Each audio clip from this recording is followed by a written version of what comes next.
Okay, so welcome back po sa aking YouTube channel. Sa video presentation na to, ipapakita ko po sa inyo kung paano po tayo mag-wiring, no? Mag-wiring ng booster pump. So ito po yung mga tangke. Ito po yung makikita natin sa ating mga rooftop o roof deck. Okay, kung nasa Middle East po kayo, siguro familiar po kayo sa mga ito, no? So sa drawing na to, sa isang building nahati po siya. So tinatawag namin siya building A at saka building B.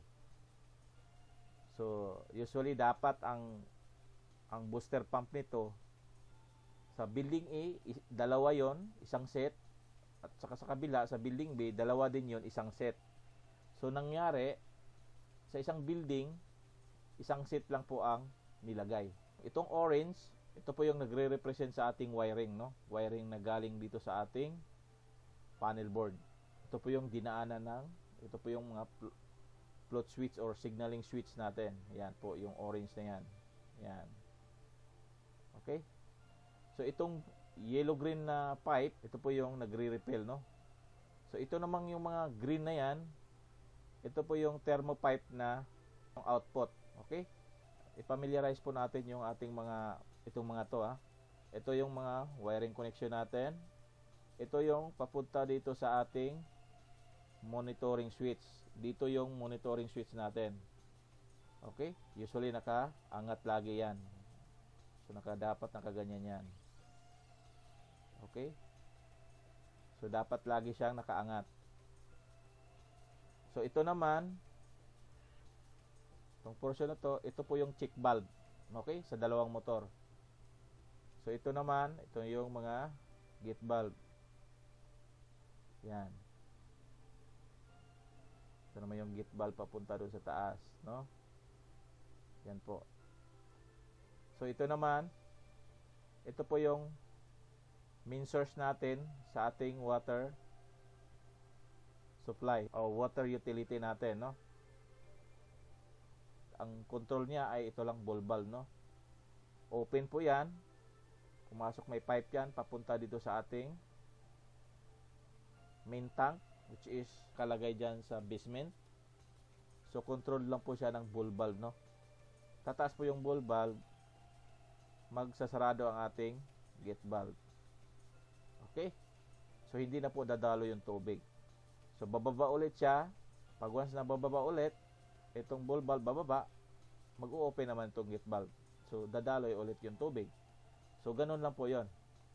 So, ito naman yung pahigop na pipe, no? Na hinihigop ng ating booster pump. Okay, so, I hope na malinaw na po sa inyo yan, ha? So, dadako na po tayo dito sa ating main topic. Ito yung pagwawiring sa ating booster pump. Okay?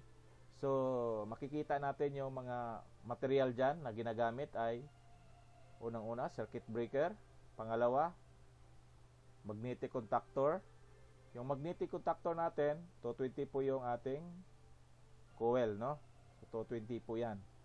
So, yung magnetic contactor, dapat may overload. Ito po yung temperature overload relay. Ito po yan. So, malaking bagay po yan, no? Function yan, ito po yung pinoprotektahan niya yan, yung ating booster pump. Pag once na ito po ay uminit, pag once na ma-sense ni temperature overload relay, ika-cut off niya yung power. Okay? Papatayin niya yung power so hindi siya gagana, no? So dito sa ating contactor, ang common goal natin ay masupplyan ang ating itong coil ng contactor. Yan lang po ang pinaka-goal dyan. So, wala siyang ibang option dito ay automatic. Okay? Kasi usually ito po yung naka-install sa mga buildings pag particular dito sa ating o dito sa Kingdom of Saudi Arabia, no? Ganyan na ganyan po ang ating makikitang wiring connection. Okay? Itong temperature overload relay, ang ginagamit natin dito ay yung party na normally closed. Dalawa po yan, ha, normally closed at saka normally open. Pero gagamitin natin yung normally closed. Gagamit din tayo ng dalawang float switch. Okay? So itong isa, ito po yung monitoring switch. Ito naman yung isa, ito yung signaling switch. Okay? Itong monitoring switch ay nasa main tank po siya. Ito po yung nagmo-monitor doon sa tubig natin kung empty or puno yung ating tangke, no? At ito po yung booster pump. Okay? Yan po ang materials na ginagamit. Okay? So dadako na po tayo sa ating pagwa-wiring. Okay, so ito po yung circuit breaker natin. So lagyan natin ng power yan. Remember guys ha, ang ating ginagamit dito na source ay 3-phase. Okay? 3-phase po yung ating power supply, no? So 3-phase 220. Yan po yung supply natin. So ngayon, dadako na po tayo sa ating pagwa-wiring. Okay, so unang-una, lagyan natin ng power supply ang ating coil. 'Di ba? So yung kukuha tayo ng line 1. So yung line 1 natin, dumaan po yan sa ating dito sa ating overload relay. Okay? So dito sa party ng normally closed. Okay? Yan po. So lumabas siya dito sa ibabaw ng normally closed. Papunta siya rito sa ating A1. Okay. So may line 1 na po ang ating coil na A1. Okay. So ngayon, para mabuo natin yung ating line 2 or 220 sa ating coil, kailangan natin ng neutral or line 2. So kukuha po tayo ng connection dito sa line 3. Okay? Line 3. So, yung line 3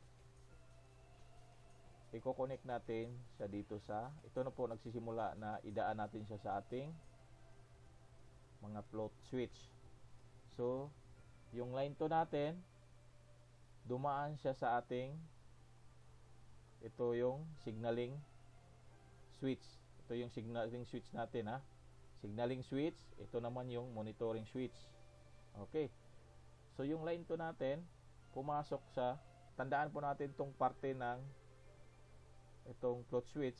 Pag may float switch kasi na dalawahan lang yung wire, may float switch din na tatluhan yung wire. So dito sa example na to, tatlo po yung wire na nakakonect or nakaabang doon sa ating float switch. Okay? So ito, pumasok siya dito sa ating, so gagamitin natin dito na option itong normally open kasi ito po yung signaling switch natin. Okay? So pumasok yung ating line 2 dyan. Ngayon, lalabas yan dito sa ating common. Yan. Okay, so dyan na po muna ilagay nating line 2. So itong parte na to, itong pababa, ito po yung common doon sa ating monitoring switch. Okay? So ito po yung monitoring switch. Ito po yung common niya, no? So naka connect yung dalawa na yan. Okay? Naka-connect po yan. Yan, common na yan. Dalawang common, kukonek dito sa common. Lalabas siya dito sa ating normally closed. Yan. Ito na po yung pumasok dito sa ating A2. Okay? So sa pagkakataon na yan, nabuo na natin yung hinihingi ni contactor na 220, di ba? So ngayon, ito nakababa siya pero so dapat aandar na yan, pumasok na po yung power supply. So sa puntong yan, papasok na yung power supply natin dito sa ating motor. Yan po, pumasok na po yan. Ngayon, pag once na napuno na po yung ating mga reservoir doon sa roof deck, ito po yung nagbibigay signal. Ito, pag once na napuno yan, tataas po yan. Pag once na tataas, namamatay po. So, hindi po aandar si ating booster pump. Ngayon, ang trabaho naman ito usually guys nakaangat po to siya lagi. Kaya normally close po siya. So, always pong dumadalo yung kuryente dyan. Always po yung nakadaloy. Pag once ito po ay bumaba, pero ibig sabihin, walang tubig po yung ating main tank. So, masisira ang ating booster pump kung aandar siya na wala siyang nahihigop na tubig. So, ito po yung protection niya. May tendency din siya na aandar siya ng aandar kung ito naman ay sira yung ating monitoring switch. Ganyan lang po ang senaryo sa ating wiring diagram, no? So, sa susunod na mga video presentation ko, ipapakita po natin yung lalagyan po natin siya ng manual, automatic at may mga lead indicator na dito. Okay? So, part 2 po yon. Sa susunod na video ay i-actual po natin to, no? Gagawa po ko ng video na actual po natin to gagawin.